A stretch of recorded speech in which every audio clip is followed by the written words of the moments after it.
আদি আর মোহনাকে বের করে দিয়ে আদির মুখের উপর দরজাটা লাগিয়ে দিল শুভ। হ্যাঁ বন্ধুরা, এমনটাই দেখতে পাবে। বিস্তারিত জানতে ভিডিওটিতে লাইক দিয়ে চ্যানেলটি সাবস্ক্রাইব করে দেখতে থাকো। গল্পের শুরুতেই দেখা যাবে পুলকের অপারেশনটা নিয়ে খুব চিন্তা করতে থাকে শ্রাবণ। তখন শুভ বলে যে মা, তুমি একদম চিন্তা করো না, অপারেশন হবে। আবার অপারেশনের জন্য আমি আমার গহনাগুলো দিয়ে দিব। আমি বলে এই গহনাগুলো আমাদের স্ত্রীধন, আর সেগুলো তুই দিয়ে দিবি। আর তখন বলে যে আমার বাবার থেকে অন্য কিছু বড় হতে পারে না, এখানে আমার এই অস্তিত্বটাই নড়বড় করে। আর সেখানে এই গহনাগুলো দিয়ে আমি কি করব বলো? গয়না হলো মেয়েদের স্ত্রীধন, আর সেটা বিপদের সময় যদি কাজে না লাগে তাহলে কি হবে বলো তো? আর তখন ঠাম্মি বলে না না, তোকে এটা নিয়ে চিন্তা করতে হবে না, রূপক আর হিরোকে এটা নিয়ে ভাববে। আর তখন রূপক বলে হ্যাঁ মা, তোকে এটা নিয়ে ভাবতে হবে না, আমাদের জন্য দাদা অনেক কিছু করেছে, ছোটবেলা থেকে অনেক কষ্ট করেছে, অনেকটাই স্যাক্রিফাইস করেছে। আমরা এতটা পড়াশোনা করেছি, এতটুকু করতে পেরেছি শুধু দাদার কারণেই। দাদা বাবার সঙ্গে ব্যবসা সামলেছে, ছোটবেলা থেকে কত কষ্ট করেছে। আমরা সবাই মিলে এক এক করে সব কিছু করে ফেলবো, তুই চিন্তা করিস না। আর তখন ঋদ্ধি বলে যে হ্যাঁ, একটা লোনের জন্য কথা বলেছি, লোনটা পেয়ে গেলে আর কোনো সমস্যা হবে না। তখন পূরবী বলে আমার ক্লাস হয়ে যাচ্ছে, আমার দেরি হয়ে যাচ্ছে, আমি যাই। এই বলে পূরবী সেখান থেকে চলে যায়। আর পূরবী চলে গেলে তারপর রঞ্জনী বলে আমরা যেখানে দাদার চিকিৎসার কথা ভাবছি, পরিবারের এই অবস্থা, দাদার কি হবে সেই কথাটা ভাবছি, আর সেখানে কিনা নিজে ক্লাসের কথা ভাবছে, নাচের ক্লাসের কথা। কি করে এটা ভাবছে? আমি না অবাক হয়ে যাই, পূরবী এতটা স্বার্থপর কি করে হলো দিদিভাই? আমি তো বুঝতেই পারছি না। সবাই মানে সময়ের সাথে সাথে আসল রূপটা না মানুষের বেরিয়ে আসে। না হলে ওর যে নাচের ক্লাসটা, শুভর জন্যই তো ওই নাচের স্কুলটা চালাতে পেরেছে, খুলতে পেরেছে, সেটাও হয়তো বা ভুলে গিয়েছে। কিরে শুভ, দেখলি তো তুই সমস্ত কিছু করে দিয়েছিস, সেখানে এখন তোদের কথা ভাবছেই না। আর তখন বলে যে মেজো কাকিমা, আসলে আমি না কিছু পাওয়ার জন্য স্কুলটা খুলে দেইনি। এই পরিবারের সবাইকে নিজের মনে করি, এই পরিবারের প্রত্যেকটা মানুষ আমার আপন। এই পরিবারে আমাদের জন্য কি করলো সেটা আমি বুঝতে পারি না। তারা আমার বিপদের সময় পাশে থাকুক আর না থাকুক, আমি আমার পরিবারের জন্য লড়ে যাব। আর তখন ঠামি বলে শুভরে, আমার মনে হয় না যে তুই আমার এই পরিবারটাকে এক করতে পারবি। এই পরিবারে ভাঙন ধরেছে, সবাই এক এক করে ছিটকে পিটকে যাচ্ছে, আলাদা হয়ে যাচ্ছে। তখন এই কথা শুনে শুভ চমকে যায়। ওদিকে দেখা যাবে তারপর শুভ কাজ করছে, তখনই সেখানে স্টিফেনি দিয়ে আসে। এসে তখন বলে যাও শুভ, তুমি রেস্ট নাও, আমি বরঞ্চ কাজগুলো করে নিচ্ছি, আমি জানি তোমার মনের অবস্থাটা ভালো নয়। তারপর সেখানে মোহন আসে। মোহন এসে বলে কিছু ডলার দিয়ে বলতে থাকে যে নাও, আজকে থেকে তোমার ছুটি, তুমি আর আসবে না কাজে। আর তখন দেখা যায় শুভ তো অবাক হয়ে যায় আর বলে মানে? আর তখন মোহনার এই কাণ্ড দেখে তো শুভ রেগে যায়। আর তখন বলে যে মোহনা, তুমি এটা কি করছো? স্টিফেনি দিয়ে আসবে না মানে? তখন বলে যে হ্যাঁ, এই বাড়িতে আমার কথাতেই এই বাড়িটা চলবে। তখন এই কথা শুনে এদিকে সেবন্তী, পূরবী, রঞ্জিনী সবাই সেখানে যায়। আর তখন গিয়ে কথাগুলো দাঁড়িয়ে শুনতে থাকে। এদিকে মোহনা বলে যে হ্যাঁ যাও, তোমাকে আর আসতে হবে না, এই বাড়ি থেকে বেরিয়ে যাও, তোমার কাজ শেষ, বুঝতে পেরেছো? তখন এই কথাতে রঞ্জিনী বলে তাহলে এত কাজ কে করবে? আর তখন শুভ বলে যে আচ্ছা, স্টিফেনি দির কি দোষ, কিসের জন্য ওকে তুমি তাড়িয়ে দিচ্ছ সেটা তুমি বলতে পারবে? আমার প্রশ্নের উত্তরটা কিন্তু পাইনি। আর তখন বলতে থাকে হ্যাঁ, উত্তরটা তো দিব, নিশ্চয়ই দিব, কেন জানো তো তাড়িয়ে দিচ্ছি? সব থেকে বড় সমস্যা হচ্ছে তুমি, তোমার জন্যই স্টিফেনির দিকে এই বাড়িতে রাখবো না। তোমার সঙ্গে হাত মিলিয়েছিল না, তোমার সঙ্গে তালে তাল মিলিয়ে চলেছিল, তাই তাকে আমি এই বাড়িতে রাখবো। তাকে সাহায্য করেছিল তাই তাকে বের করে দিচ্ছি। তখন শুভ বলে যে শুধুমাত্র আমার জন্য স্টিফেনির দিকে তুমি এভাবে বের করে দিতে পারো না, বুঝতে পেরেছো? তখন মোহনা বলে হ্যাঁ পারি, সেটা আয়ান আমাকে অধিকারটা দিয়েছে, এই বাড়িটা আমার, আমি আয়ানের পার্টনার, তাই এই বাড়িতে যা আমি বলবো তাই হবে।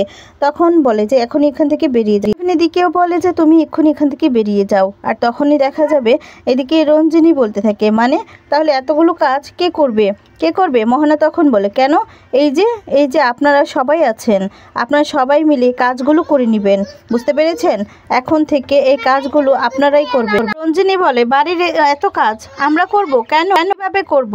আর তখন এই কথাতে সেবন্তী বলে মোহনা, তুমি কিন্তু খুব খারাপ করছো, মানুষের এভাবে অন্ন কেড়ে নেওয়া একদম উচিত নয়। মোহনা বলে টাকা বা কোথা থেকে দেওয়া হবে, তার থেকে বরং আপনারা যদি কাজ করেন, তাহলে স্টিফেনি দি যে টাকাগুলো পেত সেই টাকাগুলো নয় আপনাদেরকে ভাগ করে দিয়ে দিবে, যদিও হাত খরচ আর কিছু টাকা হয়ে যাবে আপনাদের। যিনি তখন কাঁদতে থাকে আর বলে আমাদের বাড়িতে থেকে কিনা এই কথাগুলো বলা হচ্ছে। আর তখন শুভ বলে মোহনা তোমার এত বড় সাহস কি করে হয়, তুমি আমার ছোট মা মেজো মা সবাইকে তুমি অপমান করছো, তাদেরকে এভাবে অপমান করতে পারো না। তখন শুভর কথা শুনে মোহনা বলে যে পারি, আমি সব কিছু করতে পারি, আয়ান আমাকে সেই অধিকারটা দিয়েছে। সেবন্তী বলে আমাদের বাড়িতে আমরা কাজ করব তারপর তোমার থেকে টাকা নেব, এতটা বুদ্ধি না আমাদের চলে আসেনি। তখন মোহনা শুভকে বলে যে শোনো শুভ, কিছু না তোমার জন্য হয়েছে, বুঝতে পেরেছো, তোমার জন্যই হয়েছে। আমার উপর অনেক চোটপাট করছিলে না, অনেক অপমান করছিলে, তো আমাকে যা করেছিলে আমাকে সব কিছু তোমাকে ফেরত দিব, সব কিছু। আমি এই বাড়ি থেকে যখন খুশি তখন একটা টোকা দিয়ে এই বাড়ি থেকে ছিটকে ফেলে দিতে পারি, কিন্তু না, তোমাকে আমি ফেলবো না। জানো কেন? তোমাকে এই বাড়িতেই থাকতে হবে, এই বাড়িতেই রাখবো। আর রেখে তোমার উপর আমার যেই অসম্মান, যেই কথাগুলো বলেছো না, যেই সমস্ত করেছো, ঠিক তেমনটা করে তোমাকে আমি তিলে তিলে মারবো, তিলে তিলে কষ্ট দিব, বুঝতে পেরেছো? তোমাকে সে কষ্টগুলো পেতে হবে। নিজের জায়গাটাই তো নড়বড়ে, সেটা কি তুমি ভুলে গিয়েছো? ভুলে যেও না। তখন শুভ বলে মোহনা তুমি না সেটা কখনোই পাবে না, কারণ এখন আমি আদির স্ত্রী, আমি ওর সন্তানের মাও, তাই তুমি চাইলেও না আদির বা এই বাড়ি থেকে আমাকে বের করতে পারবে না। এই বাড়ির বউ আমি, আর একজন স্বামী থেকে একজন স্ত্রীকে কখনোই তুমি দূর করতে পারবে না, কখনোই না, সেই জোরটা আমার আছে। তখন মোহনা বলে এত অহংকার তোমার, এত অহংকার, তোমাকে না যে কোনো সময় এই বাড়ি থেকে বের করে দিতে পারে। তখন বলে পারবে না, তুমি চেষ্টা করে দেখো। এখন এই কথা বলে শুভ মনে মনে বলতে থাকে মোহনার তো যে কোনো একটা ব্যবস্থা করতেই হবে, আমি এত সহজে হেরে যাব না। ওইদিকে দেখা যাবে আদি কেশবের ছবিগুলো দেখে আর কষ্ট পেতে থাকে, আর মনে মনে বলতে থাকে আমি তোদেরকে খুব কষ্ট দিচ্ছি, কিন্তু কেন যে দিচ্ছি সেটা তোরা বুঝতে পারবি না, আমারও খুব কষ্ট হচ্ছে, কিন্তু কি করব, সব কিছু তো এই বাড়িতে আমার জন্যই হচ্ছে, তাই না? আর সেই মুহূর্তে সেখানে দেখা যায় মোহনা চলে আসে। মোহনা এসে বলে আয়ান ওই শুভ আমার উপর এখনো চোটপাট করছে, ব্যাপারে আমাকে চ্যালেঞ্জ করছে, আমি না আর কিছু বলবো না, তুমি বলেছিলে বলে এই বাড়িতে আমি এসেছিলাম, আমার এই বাড়িতে বলেছিলে যে আমি সব কথাই বলতে পারবো, আমি এই বাড়িতে স্বাধীন মতো চলতে পারবো, না হলে এখন কিন্তু আমি আর কুলাতে পারছি না, আমাকে দাদাকে বাধ্য হয়ে জানাতেই হবে, এই বলে ফোন করতে যায়। তখন আদি বলে মোহনা তুমি প্লিজ থামো, আমি শুভকে বোঝাবো। তখন মোহনা বলে হ্যাঁ দেখো, তাড়াতাড়ি দেখো, আমার ধৈর্যের বাঁধ কিন্তু একদম ভেঙে যাচ্ছে, তোমার না শুভকে এবার ডিভোর্স দিতে হবে। আয়ান এটা শুনে চমকে যায় আদি, ডিভোর্স? এরপর বলে হ্যাঁ তোমাকে ডিভোর্স দিতে হবে। কেন? কথাটা শুনে কি চমকে গেলে নাকি? তুমি কিন্তু বলেছিলে যে আমরা দুজন এক হতে পারবো, আমরা পার্টনার দুজন, তাই পার্টনার হিসেবে তোমাকে থাকতেই হবে, তোমাদের মাথার উপর যদি এই ছাদটা বাঁচাতে চাও না, তাহলে আমি যা বলবো তোমাকে তাই করতে হবে। তখন আদি বলে হ্যাঁ করবো, ডিভোর্সটা তো অনেক বড় ব্যাপার, তাই আমাকে একটু সময় দাও, ঠিক সময় মতো সবটা হয়ে যাবে। তখন বলে হ্যাঁ তোমাকে আমি সময় দিতেই পারি, কিন্তু জানো তো আমার ধৈর্য কিন্তু খুব কম, আর আমি কিন্তু রেগে গেলে আমার দাদাও খুব কষ্ট, আমার দাদা রেগে গেলে কি করতে পারে সেটা তো তুমি জানো। দেখা যাবে স্টিফেনি দিকে ঠাম্মি বলে যে স্টিফেনি দি তুমি অনেক বছর আমাদের বাড়িতে কাজ করেছো, এভাবে তোমাকে আমরা চলে যেতে দিব সেটা আমরা ভাবতেও পারিনি।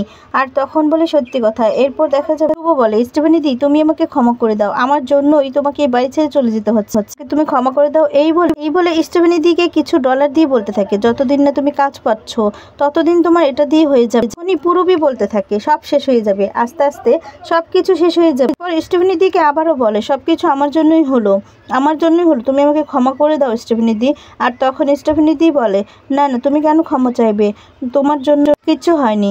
আর তখন সেখানে মোহনা চলে আসে, মোহনা এসে বলে তুমি এখনো যাওনি বাড়ি থেকে, এক্ষুনি বেরিয়ে যাও। তখন ঠাম্মি বলে তুমি কি মানুষ, এই মানুষটার কাজ কেড়ে নেওয়া কি তোমার কাজ হয়েছে? একটা মানুষের অন্য কেড়ে নেওয়াটা সইবে না। তখন মোহনা বলে শুনুন আপনার কোনো কথাবার্তা না শুনবো না, ওকে তো বেরিয়ে যেতেই হবে, আর আপনাকেও শুভর সব থেকে বড় স্পাই। মোহনা রঞ্জিনীকে একটা বড় লিস্ট ধরিয়ে দেয়, দিয়ে তখন বলতে থাকে এখানে আমার সারাদিনের খাবার দাবারের লিস্ট রয়েছে, এই অনুযায়ী আমাকে খাবার দাবারটা দিয়ে দিবে, বুঝতে পেরেছো? তখন পূরবী বলে আমি পারবো না, আমি নাচের ক্লাস আছে, আমি চলে যাচ্ছি। তখন ও চলে যায়। রঞ্জিনী তখন বলে এবার আমি কি করব আমি? ওদিকে দেখা যায় পূরবীকে রূপক বলে আচ্ছা পূরবী শুরু করেছো বলো তো, কি শুরু করেছো? বাড়িতে এই অবস্থা, তার মধ্যে তুমি এরকমটা করতে পারো? তখন পূরবী বলে কেন করতে পারবো না, সমস্ত কিছু তো আমার জন্য হয়নি, সমস্তটা হয়েছে আদির জন্য। আদি কি দরকার ছিল মোহনার সাথে বন্ধুত্ব করার? সেই থেকেই তো এই শত্রুটা শুরু। আর তখন বল পূর্বা কি দরকার ছিল মোহনাকে চ্যালেঞ্জ করার? দাবাইয়ের কি দরকার ছিল আকাশ সেনের সাথে চ্যালেঞ্জ করার? জন্যই তো আমরা সবকিছু হারতে বসেছি, না হলে ওদের জন্য আমরা কেন সাফাই করব? আমরা কিছু করব না, আমি যা করছি একদম ঠিক কাজ করছি। রঞ্জিনী সেবন্তীকে বলে, দিদিভাই দেখো কত খাবার কি আমি করতে পারবো? তখনই শুভ সেই লিস্টটা নিয়ে নেয় আর তখন বলে, মা তুমি চিন্তা করো না, আমি আছি তো, আমি দেখে নিচ্ছি।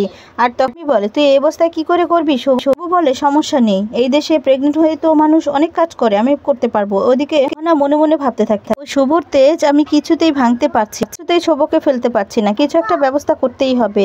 এরপর দেখা যাবে খাবার টেবিলে সবাই খাবার খেতে বসলে আর যেখানে শুভ বসতো সেখানে মোহনা গিয়ে বসে। আর তখন রঞ্জিনী বলে, এই টেবিলটা শুভ বসতো। তখন বলে, তাতে কি হয়েছে, এখন থেকে আমি বসবো। দেখা যাবে রাতের বেলায় শুভর সাথে কথা বলতে আসে আর তখন দেখা যাবে শুভ বলে, কি বলবে, আর আমার সন্তানকে নিয়ে বেরিয়ে যেতে হবে? আর তখন আদি বলে, আমি কি সে কথা বলতেই পারো, তোমাকে আর আমার বিশ্বাস নেই। আদি কথা বলে কি বের করে দিয়ে মুখের ওপর দরজাটা লাগিয়ে দেয় শুভ। আদি অবাক হয়ে